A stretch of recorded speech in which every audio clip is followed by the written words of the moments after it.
Why not consider becoming a supporter of Film Network Ireland on buymeacoffee.com/FNI and sign up to become a member so you can benefit from all sorts of little extra perks. Tickets for screenings, tickets to our meetups, discounts and so much more. You'll find more about us on social media, on Facebook and Insta on @Film Network Ireland. As always, we are excited to bring you exclusive interviews with some of Ireland's top filmmakers, actors and industry insiders. If you enjoy our show, why not deep dive into our back catalogue for a varied and exciting look behind the scenes of what it's actually like to work in the film and TV industry across all departments on the island of Ireland. Wrapchat is available on Apple Podcasts, Spotify, and wherever you find your audio content relating to film and TV.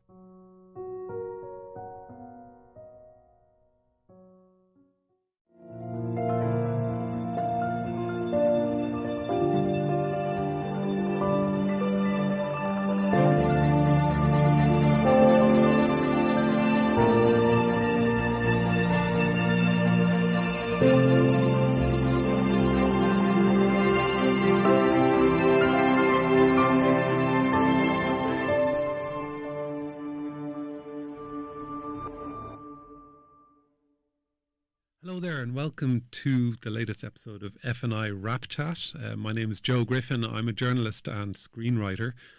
This is my first episode of this show.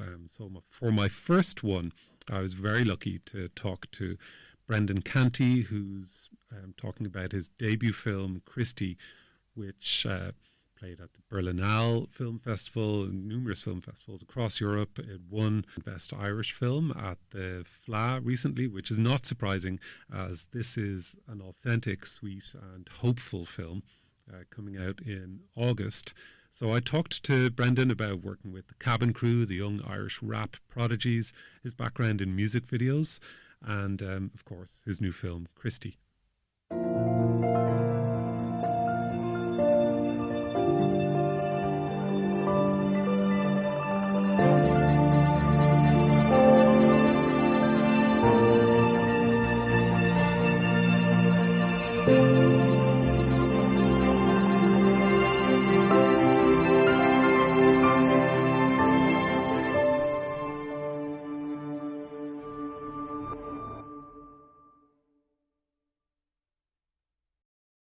Hi, Brendan. Thanks so much for coming in to chat to us. Thanks for having me. I'm going to just dive straight in and talk about this film, which is really lovely, by the way. So I understand it started as a short. Yeah. So how did the short version of this come about? Well, the short version came about because we actually tried to make a feature and we didn't know how to write a feature at all, and it was a complete mess of ideas. But in the middle of those ideas was kind of the blueprint of a short, I guess. But before that, I guess, me and the writer Alan O'Gorman, we've been like childhood friends literally since we were 5, and we've played football together.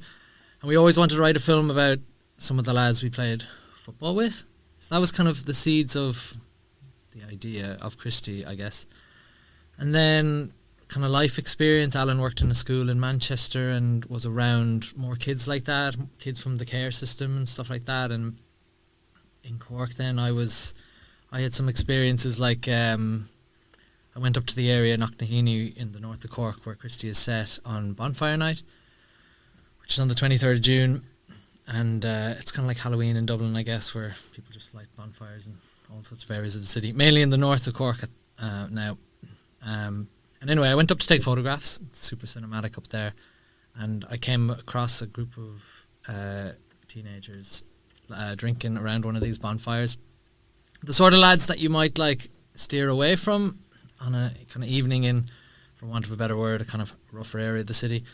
But we ended up chatting to them anyway. And one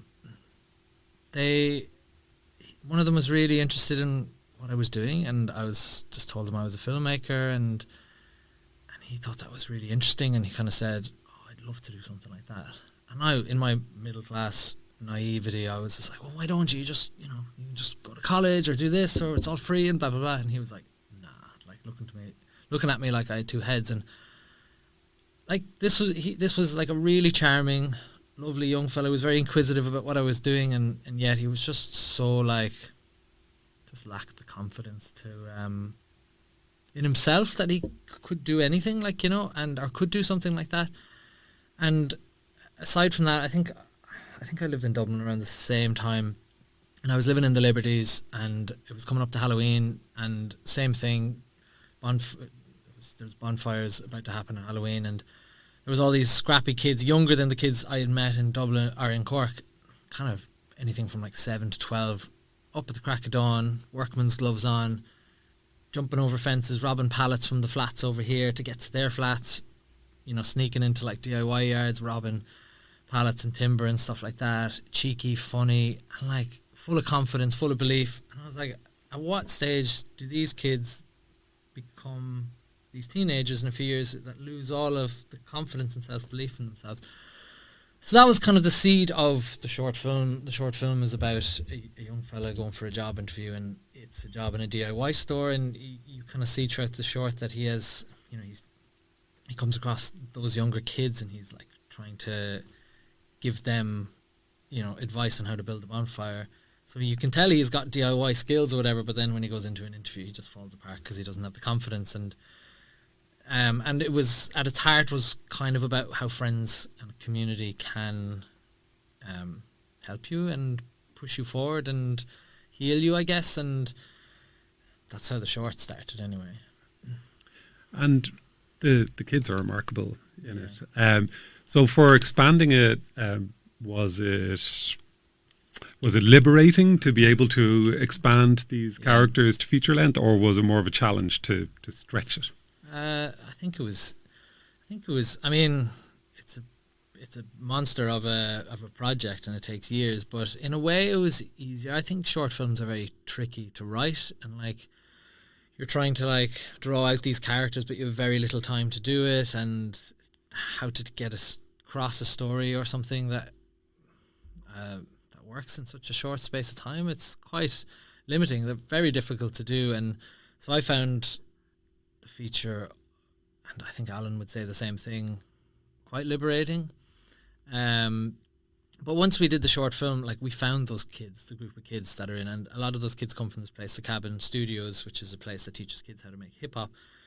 And these kids were like, they knew each other. They were all so creative, so funny, so charming. And once we had done the short with them and we got to know them, they kind of inspired everything. We were writing a feature now with these characters that were so vivid that we knew how they talked, we knew some of their backstories. It was just then such a joy and so easy to be able to write for these people. Rather with the short, when we started, it was very much writing from like complete our imagination, like, you know. So in a way, being able to expand these characters with real people who we had met made things quite easy, I guess. And for the kids performances are so great. They're so likeable and charismatic and fun. Was there concern about losing some of that essence, that spark, no pun intended, when they were like, when the cameras and the full crew was pointing at them? Not so much with the full crew. It was more just their age, I think. It was like, because the short was 2019 and we were in development to make the feature film from 2020. So we always felt there was a bit of a ticking clock, and like we didn't want them to get older and stuff like that.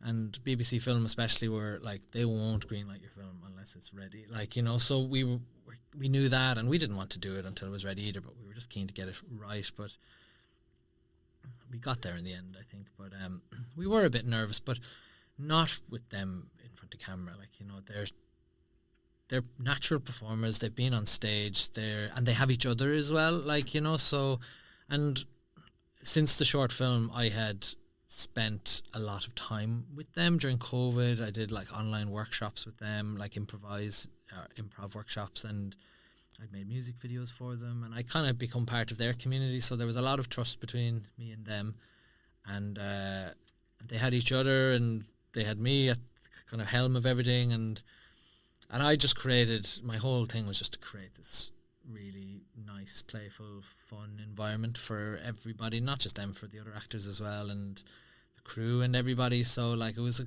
safe space to be in, like, you know. So anyway, I think not just with kids, I think that's with any set, that's how you're going to get great performances, you know, trying to take the pressure away when the camera's on you.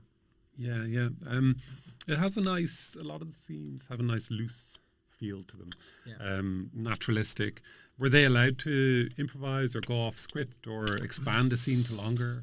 Yeah, it's quite a mix. I think a lot of the scenes are scripted, but then some of the scenes are looser. So I guess some of the more dramatic scenes would be quite scripted. Now, we ran these development workshops a year before we shot, which was all improv, and a lot of what they improv then informed the script. So the script was improv at some point, if you get me.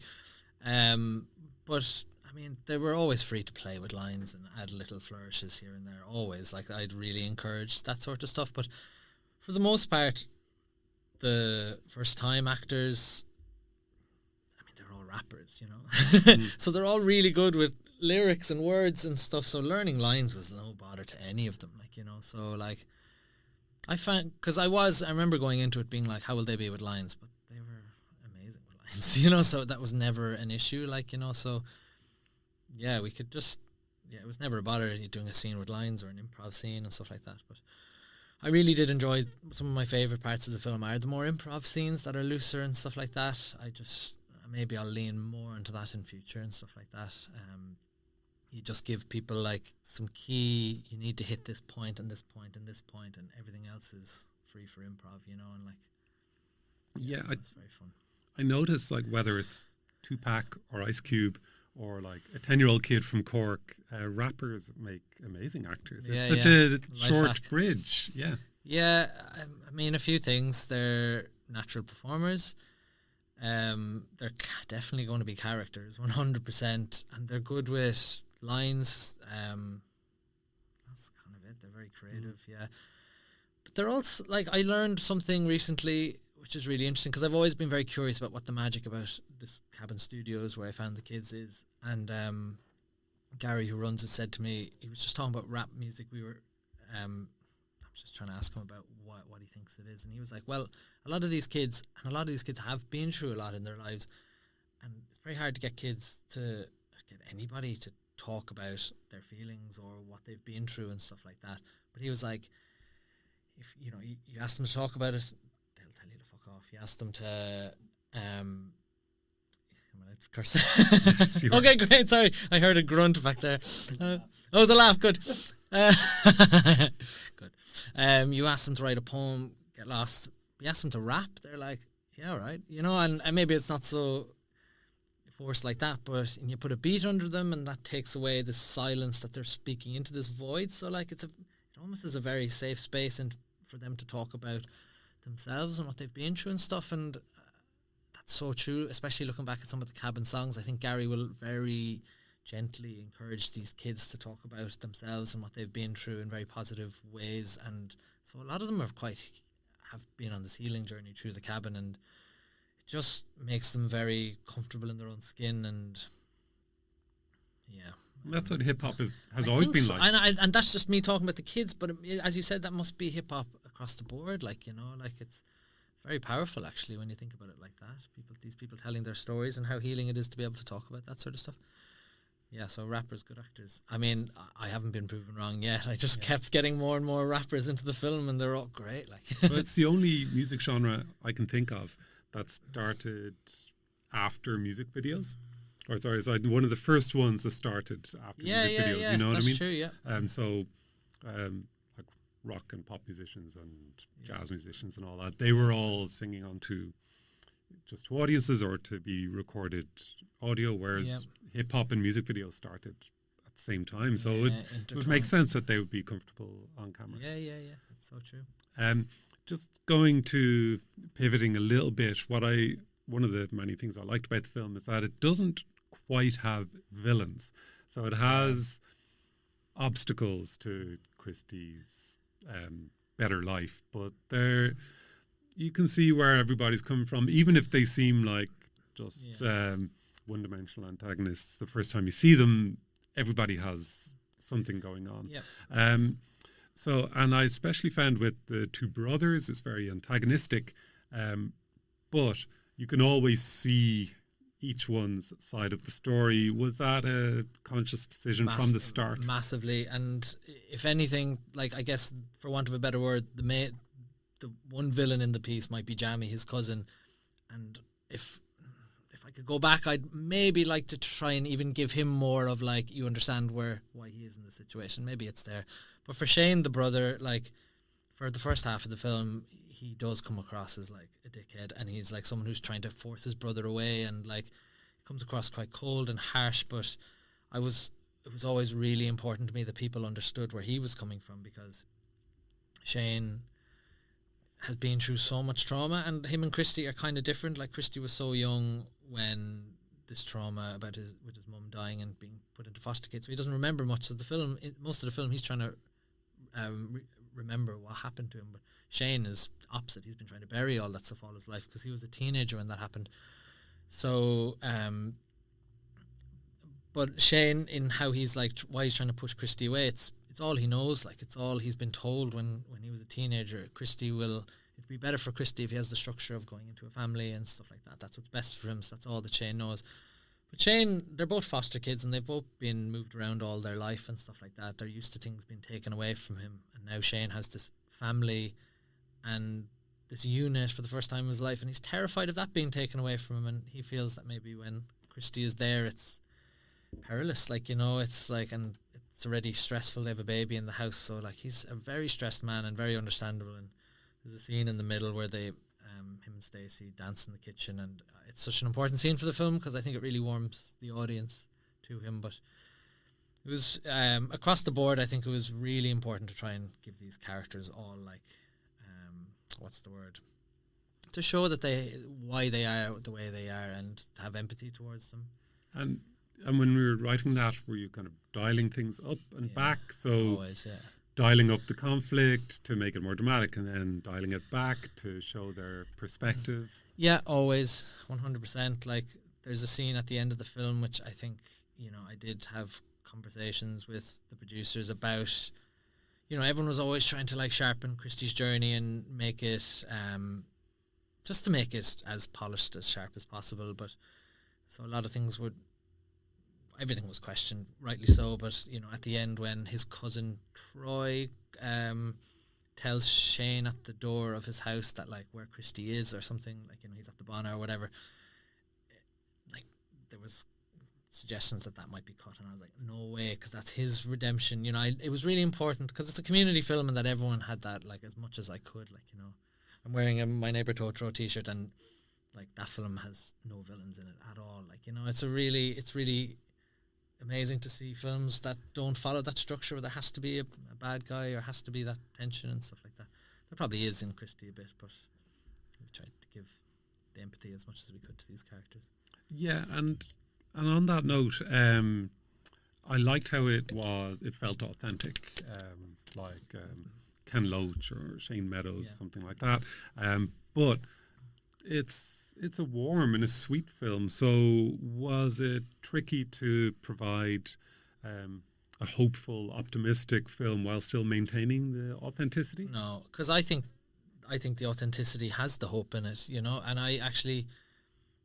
I'm middle class, like 100%, and maybe when we were making the short, I think the script for that might have been a bit more serious, or there was more ideas that we were projecting onto it, and maybe that was probably more of a sort of kitchen sink sort of drama sort of a thing.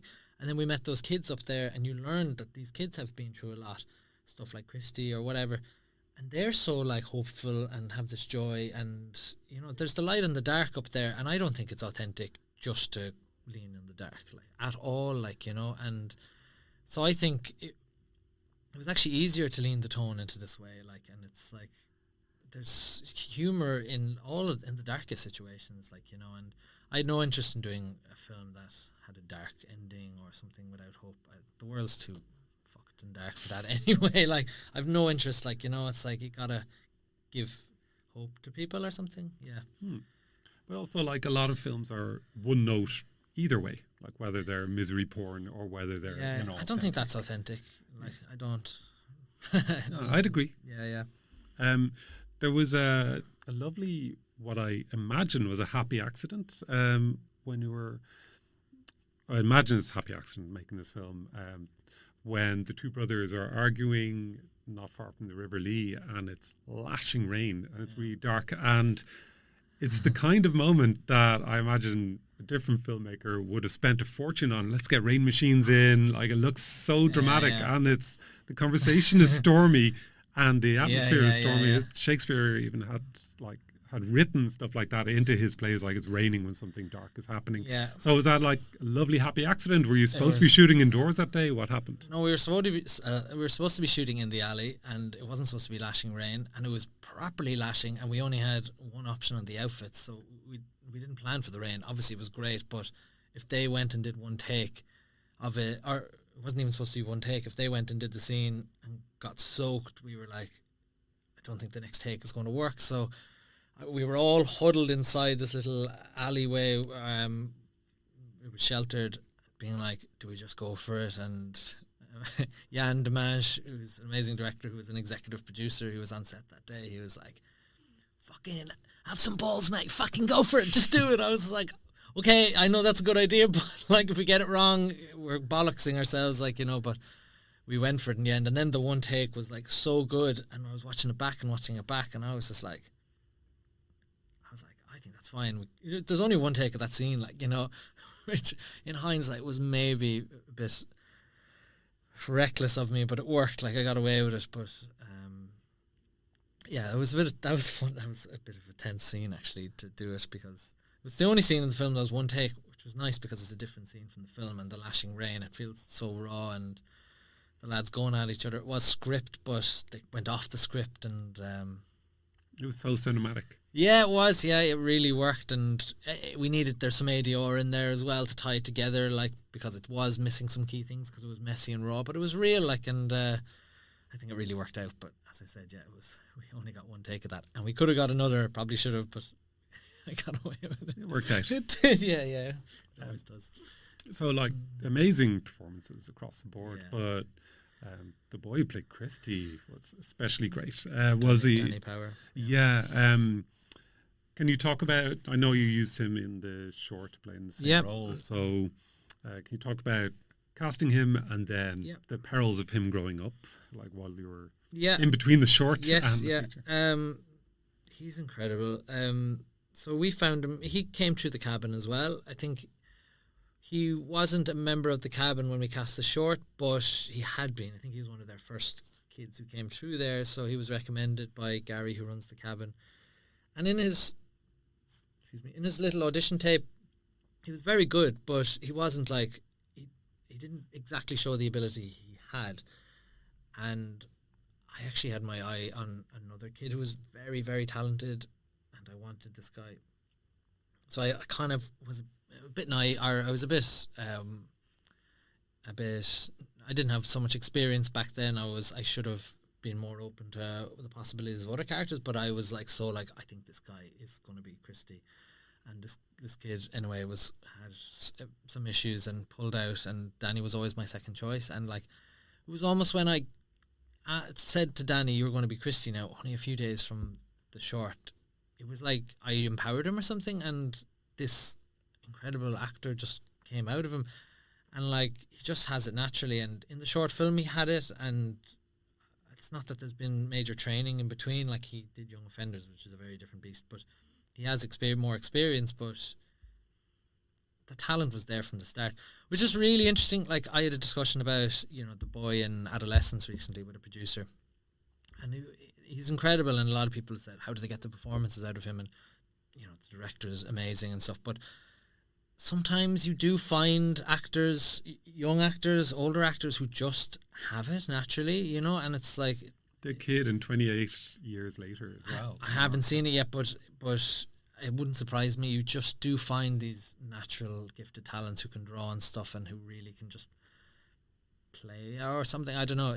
They're out there, and Danny is one of them, a complete natural. Like, it's insane, and nothing's a problem. And he's one of these actors who can just turn it on like that. You ask him to, you can completely shift emotion in like a second. Like, he's nuts. Like, really understated. Yeah.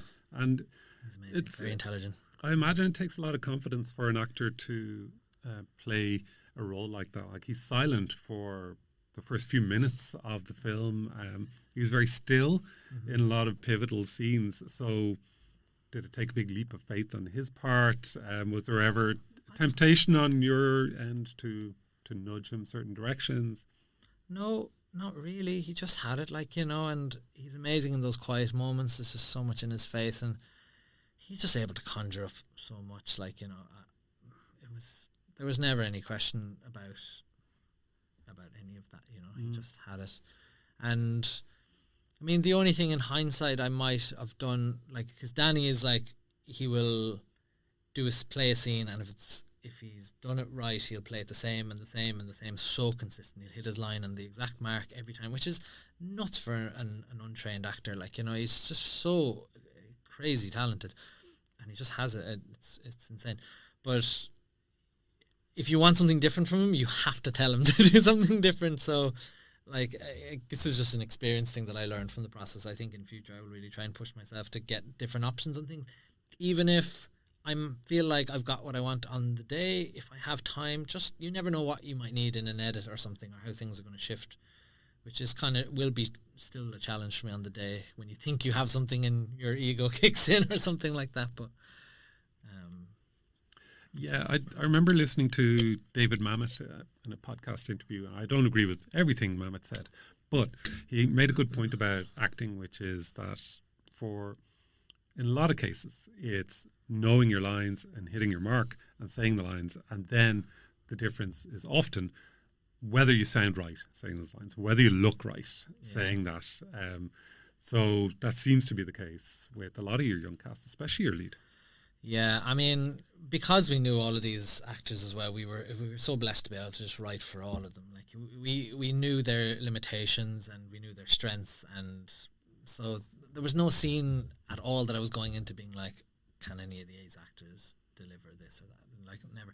And we also did, as I said, we did these development workshops, which are amazing. So there were certain things in development workshops where we would have pushed that. Like, we really wanted to test out where the humour between the brothers came from, and we spent hours trying to figure that out in workshops, and it just was not working. And Diarmuid Noyes, who plays Shane, was a very experienced actor and very competitive with himself, was getting very frustrated. It felt like he was like failing this exercise, and I felt like that for a little bit as well. But then at the end I was like, well, this exercise just tells us that the brothers don't have any humour between them, you know, and which is so realistic. And he thought I was just trying to make him feel better, but it was true. And another another thing I wanted to test was with Jamie Ford, who plays Robot. Like, when we did the short film, he was always just a larger than life character that we could give lines to. He'd shout them out. He'd be hilarious. Like, you know, he's incredible and a powerhouse and a real showstopper. But I was like, that's fine. I can give him these lines. He can shout them. We'll get a laugh. But I was like, can he do more tender?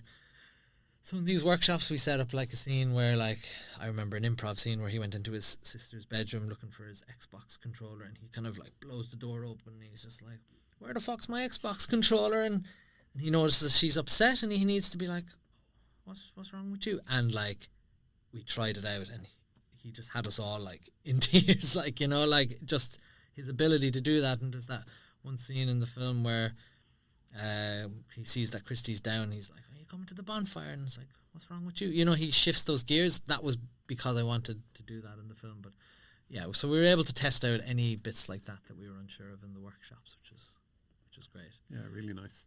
Yeah. How have those kids enjoyed the experience after making it, with seeing its reception in the Fleadh and Berlinale and stuff like that? They love it, like, you know. But a lot of those kids are like, they've played to like 15,000 people at Poogle-Pop. Like, you know, they're well used to being in the spotlight now since the Spark and stuff like that. Like, but I think they've been all over it. They love it. Like, they're on a great adventure, and it's, I don't know, we're all a community. Like, it's all so fun. Like, it's great seeing them. I think there was, the trailer is like doing well on TikTok or something, which I'm not on, but someone said like, the two Johnnies liked it or something like that, and I actually don't know much about them, but I was like, I'll go on and see what all this fuss is about. And someone was like criticizing, or not criticizing, but like, oh, the trailer just looks like any Irish gangster movie or something, and one of the cast, Darren, who plays one of the lads, was straight in, be like, no, it isn't, you fool. I was like, they're fighting for the movie. I love it. So they're all in. Yeah, you wouldn't see Kate Blanchett doing that, like wading in on TikTok. Unfortunately not. Like, no. Could do it a bit more of that. A bit more authentic. Yeah. Fighting for your film. And tell me about the Fleadh. Must have been a lovely experience. Yeah, it was amazing because the film premiered in Berlin, and then it has been in different places around Europe, Austria, Romania, Poland, Italy since, but this was the first time playing to an Irish audience, and it's so interesting playing in different places around Europe. It's like everywhere really enjoyed it, but people absorb it differently. You get laughs in some countries and not in others and stuff like that. And anyway, I was just so excited and a bit nervous to see how an Irish audience takes to it. It was always going to be the most important thing for me, because it is hyper specific. It's a universal story, but it is hyper specific, and the authenticity of this being an Irish story and a Cork story is like super important to me. But we did a panel talk on the Thursday, me and Rory, the producer, and I just felt like the audience was hanging on her every word, that there was this like excitement about the film or something, which I was like, okay, this is going to be okay. And I mean, I knew it was going to be okay, but I was like, there was something in the room that I was like, I wasn't maybe ready for. It was like, there was this real excitement for it. And then at the screening on the Friday, there was just so much love and energy in the room. And it was the first time I actually, because I've seen the film, as you can imagine, like probably 1,000 times, and it was the first time actually I got to just let go and be absorbed by it. Like, first ever time, I think, without just kind of analysing. And it was like everyone was batting for it or something, you know. There was a real love for it, and people were picking up on every single thing. It was very, very special, and we have a Cork premiere for it next week, and that's going to be like the next level of that. Like, but I mean, it won Best Irish Film on the Sunday, which was really cool, but it was just the reception we got on that Friday will stay with me forever. I think it was really special. Yes, so many years, like, I know, working on it before you share it with an audience. I know, it's great. That aspect of things is crazy, because it's such, like, the film is such, it's like a private thing. It's such a secret between just a few people, and it was over COVID, and a lot of it was written just over WhatsApp. Like, I was living in New Zealand with my wife, and Alan the writer was in LA, and we were just WhatsApping each other all the time, sending each other sides or whatever, and you just move on to phases very slowly, and then eventually you do the workshops and stuff. Anyway, it just takes so long, and then suddenly you have a premiere in Berlin to like 1,000 people.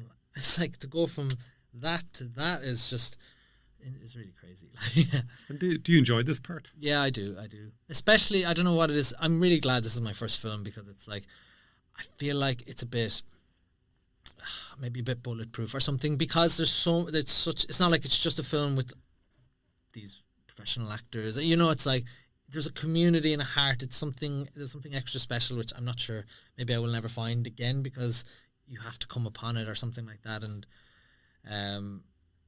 it's kind of like a rising tide lifts all boats sort of situation. It's just like, it's doing a lot for a lot of people on it or something, so it's really enjoyable to be able to like be on here and kind of plug everybody, and like it's not just me and this is great, it's my film, it's everybody's film, and it's like, it's really exciting to see everyone so buzzed about it, and all the cast and crew and everyone sharing all the stuff, and like it's really sweet, like, you know. And yeah, it's great. I like talking about it. Nice.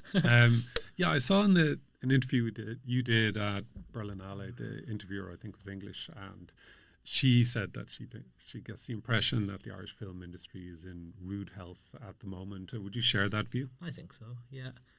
I mean, when I was in New Zealand, I was kind of just, there wasn't much opportunities, I thought, and I think that's the same across the board. Like, I mean, there are opportunities in Britain and stuff like that, and they're great, but it's like, the country is massive, like, but for the size of our country, it's like, I think the amount of support that's out there is really incredible. And I mean, the success of the films, Kneecap, Small Things Like These, Quiet Girl, the list can go on, has been really remarkable. And like Cillian Murphy winning the Oscar and all of that sort of stuff, it's like, I don't know, we are talented storytellers, and it's nice to see the I guess the government giving back to the sector or whatever. Like it's, especially when you look at the focus shorts that jumped from like 4 to like, they fund like 10 or 12 films a year now, and the perspective scheme. But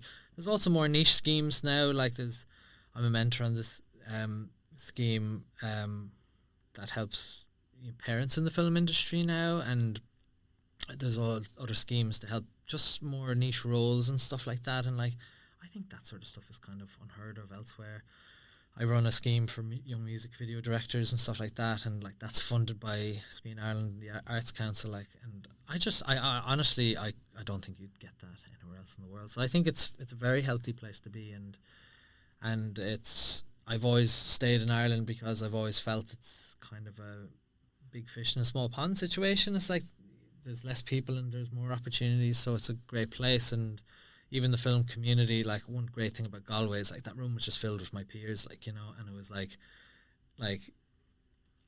probably an unfair, you can't really judge an Irish audience watching because it was a lot of filmmakers and peers or whatever, but there was a lot of people in that room who were just, I've worked with in the past or done workshops with or just have been friends with, and the support for it amongst peers is incredible. And a lot of these people might be the same people going for the same funds as you. In another situation could be rivals, but it's just all support here, like I found. So like it's a lovely place to be a filmmaker, I think. I find like with these kind of arts pursuits, when whatever the government puts into it financially, they will get back because they're not long waiting on a Christie or a Colleen Kuhn or something like that. No, 100%. Like, and they are getting stuff back, and they must be happy. For the return on investment. Yeah. Can we talk about how music videos were a stepping stone to where you are now?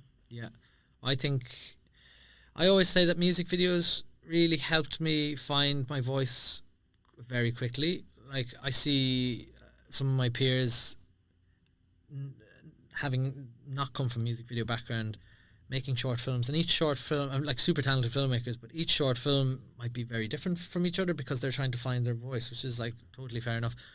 But that just takes time. And I remember making a short film in college before I kind of got into music videos, and it took a year to make, and it's a college short at the end of the day, so it's not like great. And it's like I got into Cork Film Festival, but after that it's just nothing, like, you know, and you're like barely anyone sees it, you get no feedback. But music videos is just like you make one in 2 weeks, you get it out there. And I was into music, so I was good at picking the sort of music that I made it for, and fans are getting in. And I don't know, there was an immediacy to it that helped me, you know, let go of a project or something. You make something very quick, and at the start I was making very experimental videos or like very visual stuff and atmospheric stuff, which definitely is in my work now. There's from a tonal perspective, and then that expanded into trying to make more narrative stuff. I ended up making the Hosier video. Like I never, like when we were making Christie, honestly, we were like Googling 3-act structures and stuff like that. You know, like we didn't know that stuff. But I had a conversation recently enough with my wife I was like, where the fuck did I learn how to write films? Like, you know, and she was like, true, music videos, definitely. Like, you know, it's like all of your music videos would follow structures like that. And I would have looked at other music videos like that and studied them, and not so much like actually academically looking at the structure or something, but just very much like, why do they have those shots there? And how many scenes do they have to build this? And like somewhere in there was a structure that I was absorbing and stuff like that. So like I learned how to tell stories, I learned how to work with actors, I learned how to play with all these toys like Steadicam and drone and these different types of shots and stuff like that. And I learned how to do more conceptual sort of stuff. I've made hundreds of music videos, like, you know, and it's like I learned how to work with all different sorts of crew and stuff like that. Colm Hogan, who shot Christie, I have a relationship with him because he did some drone on a music video I made years ago, and he loved it, and just he had all this amazing gear, and he was like, look, he was like, if you have any low budget music videos, I'll give you all this gear for free and just charge you a day rate. So I was getting like this amazing cinematic team and quality for very little money, and like just being able to play like that. And it also taught me to be very resourceful. I can edit myself. I was always good at packaging stuff and doing design and grading stuff myself, and like I didn't do any of that stuff on the feature, but it really helps when I'm going into to grade a film or something. I know what I'm talking about, and I know what I'm talking about across the board because I've done music videos. I had to do all of that myself, and music videos is, in my opinion, the best film school. Even people who go to film school should make music videos or short form stuff or whatever. And you're not really working with sound, which, I mean, learning that side of things and learning blocking is a different thing. But I mean, people always say to try and, if you can watch your film muted and the story works, then it's working. It's working, yeah, and that's kind of, even though music video is different because the music is helping to drive things, it's like your visual storytelling, like, you know, which is huge, like. So, you know, as you can tell, I'm a big advocate for music video. I can see it, I can tell. What did the Hosier music video do for you? Did you find it was great exposure for you, or was it more exposure for Hosier? Well, it was definitely more exposure for Hosier, and fair enough. But for me, it was great exposure as well. It kind of, I say my trajectory was like always going up, and then but subtly, and then that kind of spiked it up a good bit. I got representation after that. I started making TV commercials, which helped with my bank balance, but also helped just working with bigger crews. I was very much a DIY filmmaker before that, and now suddenly I'm learning how to work with DOPs and just people doing all the roles that before I would have done. So it helped. And look, off the back of doing a commercial, as one commercial, I was able to, me and the producer, that were able to fund my first short film for you, and then that helps you get a focus short then, you know, so it's all part of the journey, like. But it was definitely good exposure for me, getting my name out there, and the fact that it was narrative as well really helped. Before that, I was like the visual music video guy, and then the Hosier video, I was like the narrative music video guy. People are, yeah. And was that nominated for a VMA? Yeah, 2. Did you attend? Yeah, it was weird. Can you tell me about that? Yeah, it was like that happened 2 years after the video came out, which was mad. So the video came out, went totally viral. He signed with Island Records, but Island Records just saw that this was going viral naturally and it wasn't slowing down. So they were like, we don't need to put money into this. So they held it back for 2 years and then put the single out and put loads of money behind it. So like then it just kept going viral again because it had this power and money behind it. And I don't know, is it all political? That's when I got nominated for a VMA like 2 years after it was out, which was strange. And then that was just a weird experience. Like, it's kind of, I mean, it's great on my bio, like VMAs, wow. But when you're there, it's kind of all a load of bollocks. Like, it's like, you know, it's like they were like, it's Hosier. Someone was like, is Hosier going to the VMAs? I was like, no. I was like, well, you're not going to win. I was like, if he was there, I probably would have won in the rock category. I'd say they'll give it to people they can get on stage because it's a show, like, you know, like it's a spectacle to get your pop stars there, like, you know. So I was a bit like, I thought it was going to be like a proper industry. You're going to get awarded for quality, but it wasn't anything like that. It was just a big show, like, you know. But so that was a bit. I remember being a little bit disappointed on the day, but it was just a wild, very LA experience, but great for my bio, like, you know. But awards are kind of like that. They're kind of bollocks, but they do matter as well. Like, they will help you. They'll help someone answer your email, or they'll help get you something, you know, like they always do. So they're always kind of bollocks, but they always do matter. Are you able or allowed to talk about what you're doing next? Yeah, we're like with the film stuff. I'm definitely like don't have any real ideas for my next feature. It's kind of hard off Christy because it was such a. I found this group of people and like how it came together. Alchemy. Yeah, and there's so much of it over a few years. So like I'm not trying to force myself to find that again. So, and look, the independent film is not a big. It's not great for business. Like it's not like filling my bank account or anything. Like so, there's no rush to make it. Like Christie took time as well. And the next film I want time to make it, so hopefully an idea will come to me on the next feature. There is some ideas, but again, I'm not forcing it. Maybe some TV work I'm interested, so I'm talking to some people about that. I'd be very keen on doing that. That would be fun. I've never done that before. We're possibly looking to develop a TV show within the Christie world. Like Shane Meadows did. Yeah. Oh, Look, This Is England was a big inspiration behind Christie. And I think that's why we were able to get Christie into development, because people saw a world in that short film. Like, it's like called Christie, but like every one of those characters you could follow. They're so vivid or something. Well, I'm glad you didn't call it Christie and Friends. Yeah. It's Christie and his brother. It's called in France, which is strange. But Christie et le Frère. Yeah, but it's in English though. I was like, okay, whatever. You think this is good? I know it's about Christie, but it's about how he impacts the community and how a community impacts him, and it's all revolving around him. But it's an ensemble thing. But yeah, we're looking to explore a TV show about the character of Robot and life with disability, not just him, but with his family as well and stuff like that. So, and really dialing up the rapping and stuff like that as well, which we found it was tricky to find a place for that within Christie, and in the end we just dropped the audience in and it worked. But that was a challenge, so like it'd be nice to explore that, maybe in a sort of a looser sort of Atlanta-esque world or something like that. Or like, one tricky thing about Christie was maybe we would have liked to have more of a looseness about Christie, or like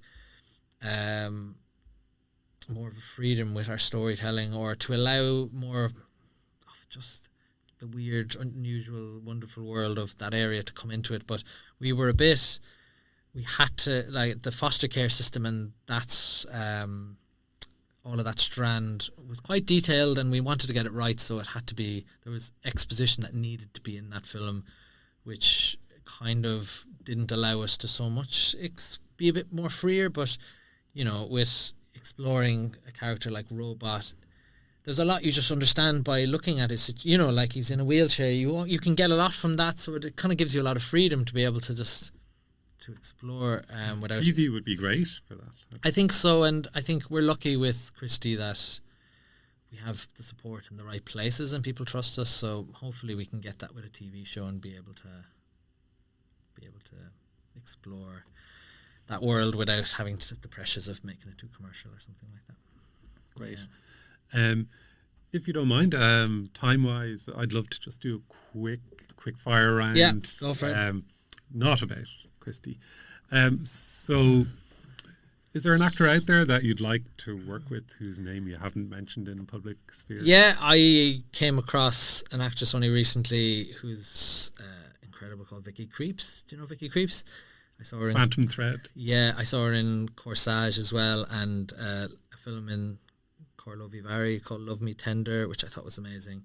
And then I realised she was in Recreation in Galway. I was just like, what the hell? I was in Corlovi Vary. She was like a big star on the red carpet, and she is in Europe, and then hanging out with some of my mates in Galway. I was like, what the hell? She's amazing.